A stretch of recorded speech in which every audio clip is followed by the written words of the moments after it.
এটা হলো আরাফাতের ময়দান, যাকে হাসরের ময়দানও বলা হয়। কিয়ামতের দিন পুরো দুনিয়ার মানুষের হিসাব এই জায়গাতেই হবে।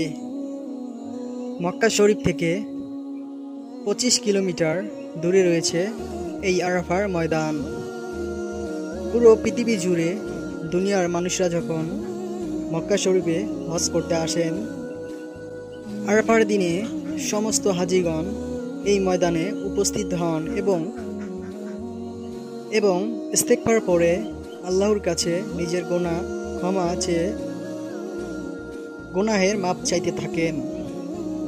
কিয়ামতের দিন এখান থেকে শুরু করে মুলকে শাম, যা সিরিয়াতে অবস্থিত, ওই পর্যন্ত এই ময়দান এক হয়ে যাবে, মানে এত বড় হবে। তখন সারা দুনিয়ার মানুষের হিসাব এই ময়দানেই নেওয়া হবে। আল্লাহু আকবার। আশা করি ইসলামিক ভিডিও ভালোবেসে থাকলে চ্যানেলটি সাবস্ক্রাইব করে সঙ্গেই থাকবেন। একটি লাইক, একটি শেয়ার করতে ভুলবেন না। আল্লাহ হাফেজ।